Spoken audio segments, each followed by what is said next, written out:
Traduction française pour vidéo YouTube. Bonjour à tous et bienvenue.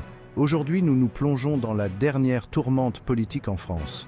Le président français Emmanuel Macron a déclenché une véritable tempête en refusant de nommer un Premier ministre issu de la coalition de gauche, bien qu'elle détienne la majorité parlementaire. Alors, de quoi s'agit-il?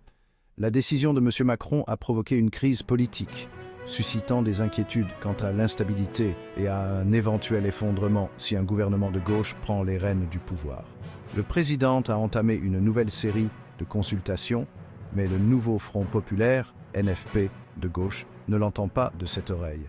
Ils affirment que la décision de M. Macron ignore la volonté du peuple français et sape la démocratie. Analysons la situation de plus près. Le NFP, une coalition de la France insoumise, des socialistes, des communistes et des Verts, est sorti vainqueur des récentes élections législatives.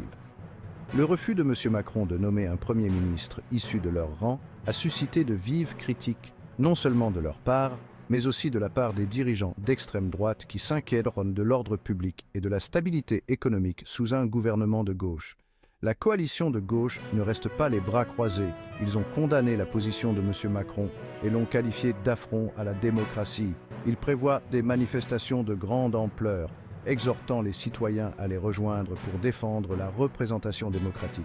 La France insoumise a appelé à une grande manifestation le 7 septembre, dans le but de rallier le soutien du public contre la décision de M. Macron. D'autres dirigeants de gauche font écho à cet appel, exigeant que M. Macron respecte les résultats des élections et nomme un Premier ministre issu de leur coalition. Ils considèrent ces appels à la coopération comme une tentative malhonnête de sauver son programme politique. Pendant ce temps, M. Macron prône la stabilité et l'unité, citant des défis tels que la guerre en cours en Ukraine et la hausse du coût de la vie. Il estime qu'un gouvernement de gauche aurait du mal à obtenir un vote de confiance, ce qui entraînerait une instabilité accrue. Mais la gauche n'y croit pas. Il l'accuse de s'accaparer le pouvoir et de saper le processus électoral.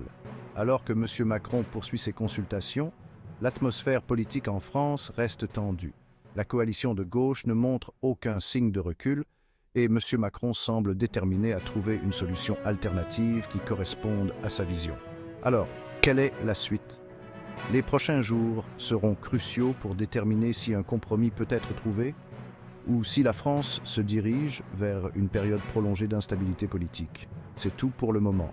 Merci d'avoir regardé et restez à l'écoute pour d'autres mises à jour. N'oubliez pas de mettre un j'aime, de vous abonner et d'activer la cloche pour les notifications. À la prochaine, prenez soin de vous.